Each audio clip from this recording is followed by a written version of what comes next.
6 4 දන්නවද? අපි කියන්නේ 6 4 දන්නේ නැති කවුද? 6 4 නොදන්නේ පොඩි ළමයිනේ. එහෙනම් වැඩි හිටියෝ 6 4 දැනගෙන ඉන්න ඕනේ. මොනවද 6 4 කියන්නේ? 6 කියන්නේ මොනවද? දිව්‍ය ලෝක 6, 4 කියන්නේ අපාය 4. හරිද? ඉස්සර අපේ මුතුන් මිත්තෝ ඔය මේ 6 4 දැනීම නොදැනීම තුලින් එයා වැඩි හිටියෙක්ද බාලයෙක්ද කියලා කිව්වේ කොහොමද දන්නවද? 6 කියන්නේ දිව්‍ය ලෝක 6 නේ. ඔය ගැන දන්න කෙනා 4 කියන්නේ අපාය 4. ඔය ගැන දන්න කෙනා වැඩියෙන් මහන්සි වෙන්නේ 6ට යන්නද 4ට යන්නද? 6ට යන්න තමයි මහන්සි වෙන්නේ නේ. يعني දිව්‍ය ලෝකවල යන්න. දිව්‍ය ලෝකවල යන්න කරන්න ඕනේ හොඳද නරකද? හොඳ දේවල්. අපාය යනවා නම් මොනවද කරන්න ඕනේ? ඒ තමන්ට කැමති තීරණයක් ගන්න පුළුවන් හොඳද?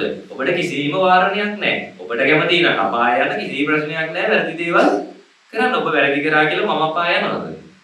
නෑ මං අපාය යන්නේ නැහැ. බනහන ඔබ දැන් හිතන්න මම වැරදි කරනවා. මං වැරදි කරා කියලා බනහන ඔබ අපාය යනවද? නැහැනේ මගේ අතේ ඒ තීරණේ තියෙන්නේ. හරිද?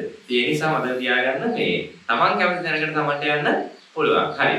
අපි කැමති දිව්‍ය ලෝකවල යන්න නම් මොනවද කරන්න ඕනේ? හොඳ දේවල් නේ දෙවිවරු කරන දේවල් තමයි කරන්න ඕනේ. අපාය යනවනම් වැරදි දේවල් නරක දේවල්. හරි. 6 4 ගැන හොඳට දන්න කෙනා වැඩියෙන් මහන්සි වෙන්නේ 6ට යන්න. එහෙනම් එයා කරන්නේ මොනවද? හොඳ දේවල්. අන්න ඉස්සර මිනිස්සු කිව්වා හොඳ නරක අඳුනගෙන හොඳ දේ කරන කෙනා තමයි කවුද? වැඩිහිටියෙක් කියන්නේ නේ. ඒකයි කියන්නේ 6 4 දන්නේ කවුද?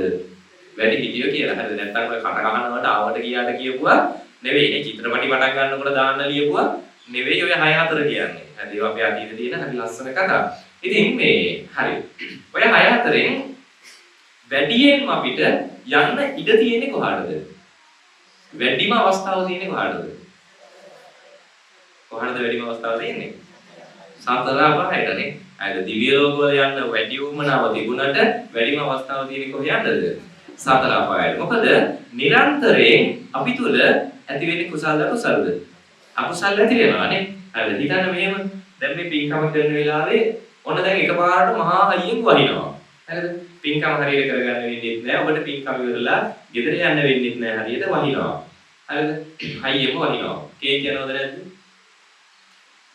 කේන්ති යනවද නැද්ද? ඉබේ වැටෙන වැස්සට අපිට කේන්ති යනවද නැද්ද? කේන්ති යනවා නේද? දවල් එහෙම මහා රස්නෙට ගිනි අවුව පායනකොට ඒ අවුවටත් කේන්ති යනවද නැද්ද? ඒකටත් බයිනවා නේ. අයද?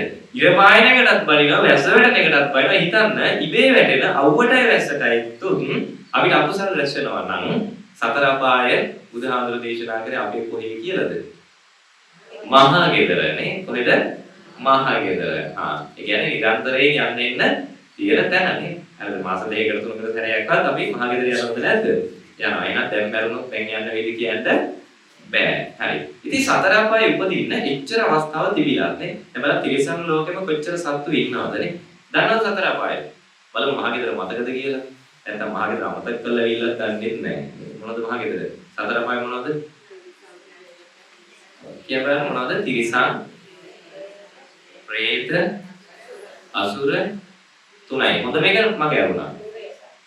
වැඩියෙන්ම පව් කරපුවා යන තැන තමයි මගේ අරුණා. මොන අපායද? හරියට මොකද? නිරය. මේ නරකාදී නිරය. සතර අපාය තමයි නිරය, තිරිසන්, പ്രേත, අසුර. මොනද හතර? නිරය, තිරිසන්, പ്രേත, අසුර. අයියෙන් බලන්න මොනද හතර? නිරය, තිරිසන්, പ്രേත, අසුර. හරි. මොනෝ නැත්නම් මේ හතර මතක තියාගන්න ඕනේ නේ. මොකද්ද මේ හතර අපේ කොහෙද? මහා ගෙදර නේ. අපේ කොහෙද? මහා ගෙදර නේ. කතාද බඳලින් දවසට හිතන්නේ නෑනේ. ආයි නම් මහා ගෙදර පැත්ත පලාද යන්නේ නෑ. ඒක නම් වැඩකුත් නෑ. මේ මහා ගෙදර කරන පාර වැඩකුත් නෑ. දේරම මතක කරලා දාලා ඉන්නේ. නෑ මොකද අර ගෙදරින් දොට්ට දාපු ගමන් යන්නේ කොහටද? මහා ගෙදරට නේ. එහෙනම් මෙතනින් දොට්ට දාපු ගමන් අපිට යන්න වැඩි පිළ තියෙන්නේ මහා ගෙදර මොන මහා ගෙදරද?